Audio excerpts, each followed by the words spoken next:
और बुलेटिन की शुरुआत इस वक्त की बहुत बड़ी खबर के साथ करेंगे। तुर्की से बड़ी खबर आ रही है। आज सुबह तुर्की भूकंप के 23 झटकों से हिल गया है। रिक्टर स्केल पर भूकंप की तीव्रता 7.8 मापी गई है।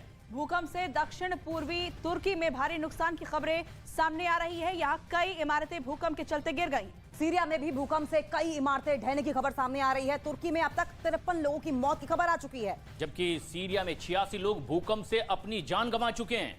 दोनों ही देशों में 1000 लोगों से ज्यादा लोगों के घायल होने की भी खबर मिल रही है। लोकल मीडिया के मुताबिक आज सुबह करीब 4:17 पर भूकंप के तेज झटके महसूस किए गए और इसकी गहराई जमीन से 17.9 किलोमीटर अंदर तक थी। भूकंप के झटके तुर्की के गाजियानटेप के पास महसूस किए गए। भूकंप के तेज झटकों में कई इमारतें पूरी तरह से ढह गई है। तुर्की के ओस्मानिया में अब तक के 34 इमारतें तबाह होने की खबर आ रही है।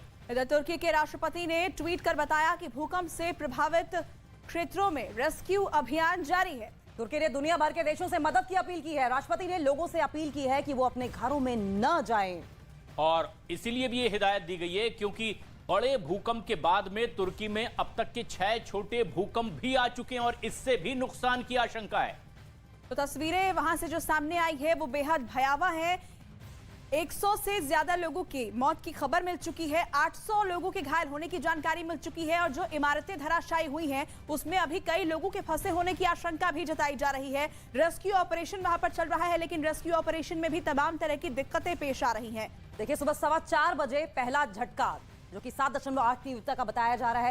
एक्टिव सेस्मिक जोन में तुर्की आता है और ऐसे में इंफॉर्मेशन वॉल के जरिए हम आपको समझाने की कोशिश करेंगे कि किस तरीके से ये जो आप दुकान देख रहे हैं, दरअसल ये एक शोरूम है और यहाँ पर देखिए कैसे एक के बाद एक लगातार चीजें जमीन पर गिरनी शुरू हो गई। सुबह लगभग 4:15 बजे 7.8 तीव्रता का भूकंप आया और उसके बाद ठीक 15 मिनट बाद आपको बता दें कि 6.8 तीव्रता का भूकंप आया है। ऐसे में प्रशांत, हम देखते हैं कि जब कोई बड़ा भूकंप आता है तो आफ्टर शॉक्स भी आते हैं और आफ्टर शॉक्स का ये खामियाजा ये भुगतना पड़ता है या उसका प्रभाव ये होता है कि जो बिल्डिंग्स पहले से जर्जर हो चुकी होती है वो दोबारा गिरनी शुरू हो जाती हैं। और इसीलिए भी हिदायत एक बार फिर से दी है कि लोग वापस ना लौटें, ये ना माने कि अभी खतरा जा चुका है। लेकिन इन तस्वीरों को देखकर इसका अंदाजा लगाया जा सकता है कि भूकंप कितना तेज था और एक बड़ा नुकसान हुआ है। मलबे में अब भी कई लोगों के दबे होने की आशंका और इसीलिए इस तरह के मलबों को हटाने का काम लगातार जारी है। रेस्क्यू ऑपरेशन वहां लगातार किया जा रहा है। और ये महत्वपूर्ण बात जो हम आपको बता दें, तस्वीरें आप देख रहे होंगे, अंधेरा इसलिए नजर आ रहा है क्योंकि रात के वक्त ये भूकंप आया। ऐसे में लोग अपने घरों में थे, उन्हें संभलने का, भागने का, बचने का मौका नहीं मिला और इसकी वजह से नुकसान जो है वो बहुत ज्यादा हुआ है।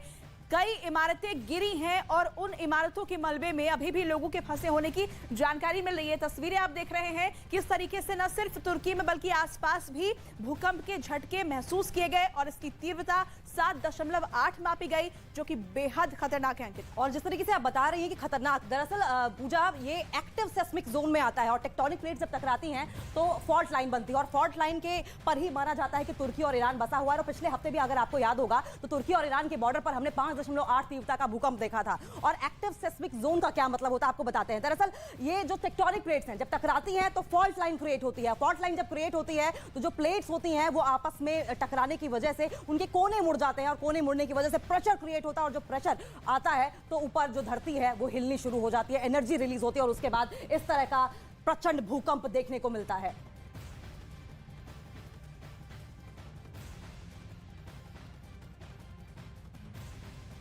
न्यूज़ 18 इंडिया की web series FIR number 208 streaming now.